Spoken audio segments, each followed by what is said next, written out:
नमस्कार दोस्तों, आप सुन रहे हैं फ्लोरेंस कोवेल शिन की प्रसिद्ध पुस्तक the game of life and how to play it का हिंदी सार। पिछले अध्याय में हमने समृद्धि के नियम के बारे में जाना था। फ्लोरेंस कोवेल शिन ने हमें समझाया कि जीवन में समृद्धि और सफलता केवल बाहरी परिस्थितियों पर निर्भर नहीं करती, बल्कि हमारे विश्वास, विचारों और कार्यों पर भी निर्भर करती है। उन्होंने बताया कि ईश्वर ही हमारी वास्तविक आपूर्ति का स्रोत है और जब हम विश्वास के साथ आगे बढ़ते हैं तो जीवन में सही समय पर सही अवसर प्रकट होते हैं।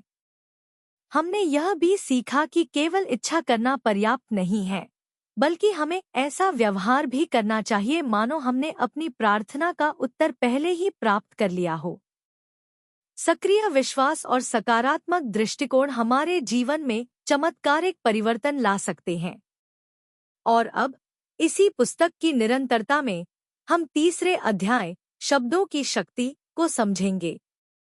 इस अध्याय में फ्लोरेंस कोवेल शिन हमें बताती हैं कि हमारे शब्द केवल ध्वनि नहीं है, बल्कि वे एक शक्तिशाली ऊर्जा है जो हमारे जीवन की परिस्थितियों को आकार देती है। हम जो बार बार बोलते हैं वही धीरे धीरे हमारे अनुभवों का हिस्सा बन जाता है।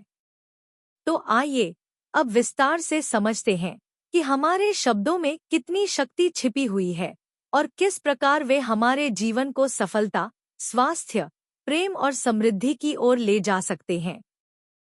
लेखिका के अनुसार हमारे शब्द केवल आवाज नहीं है, बल्कि एक ऐसी शक्ति है जो धीरे धीरे हमारे जीवन की परिस्थितियों को आकार देती है। इसलिए जो व्यक्ति शब्दों की शक्ति को समझ लेता है वह अपने बोलने के तरीके के प्रति बहुत सावधान हो जाता है। वह बताती है कि हर व्यक्ति अपने शब्दों के माध्यम से स्वयं के लिए नियम बना रहा होता है।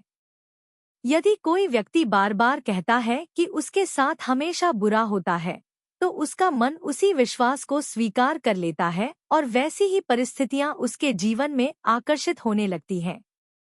वहीं यदि कोई व्यक्ति सकारात्मक सोच और विश्वास के साथ बोलता है तो उसके जीवन में सफलता और अवसर बढ़ने लगते हैं। लेखिका समझाती है कि भाग्यशाली वस्तुओं में स्वयं कोई शक्ति नहीं होती। असली शक्ति हमारे विश्वास और ईश्वर में निहित होती है। कोई भी वस्तु केवल हमारे भीतर आशा और अपेक्षा की भावना उत्पन्न करती है, लेकिन वास्तविक परिवर्तन हमारे विचारों और विश्वास से आता है। वह यह भी बताती है कि डर और अंधविश्वास अक्सर हमारी अपनी मानसिक रचनाएं होते हैं। जब हम साहस के साथ अपने डर का सामना करते हैं तो कई बार परिस्थितियां स्वयं बदल जाती हैं। भय हमें कमजोर बनाता है, जबकि विश्वास हमें स्वतंत्र करता है।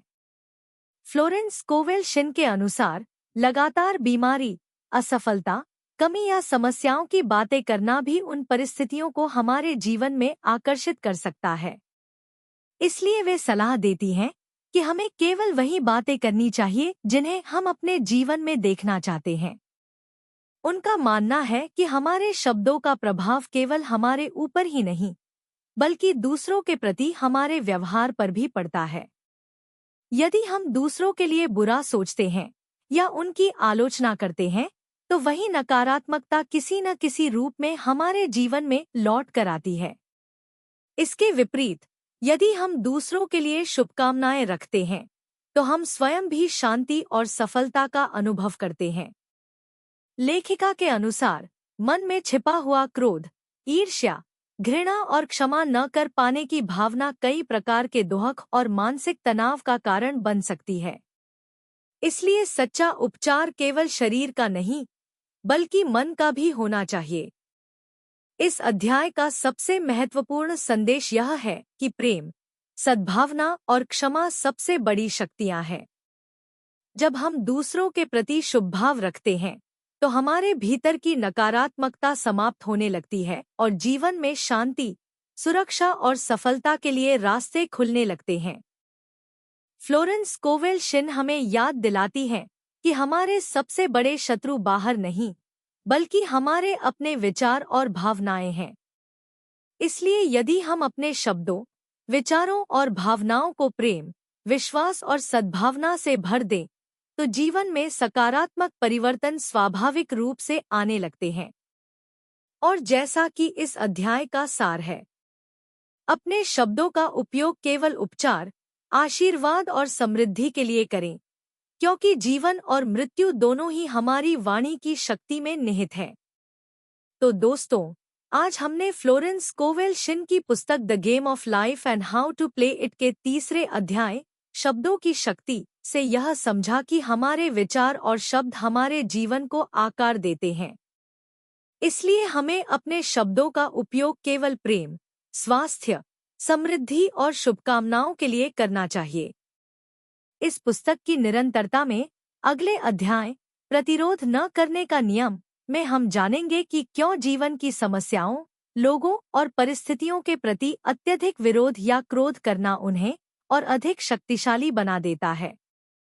फ्लोरेंस स्कोवेल शिन समझाती हैं कि किस प्रकार शांति, विश्वास और आंतरिक संतुलन के माध्यम से हम कठिन परिस्थितियों पर विजय प्राप्त कर सकते हैं और जीवन को अधिक सहज बना सकते हैं। यदि आपको यह वीडियो पसंद आया हो और इससे कुछ सीखने को मिला हो, तो वीडियो को लाइक करें, इसे अपने दोस्तों और परिवार के साथ शेयर करें और ऐसे ही प्रेरणादायक और ज्ञानवर्धक वीडियो के लिए हमारे चैनल को सब्सक्राइब करना न भूलें। धन्यवाद और मिलते हैं अगले अध्याय में।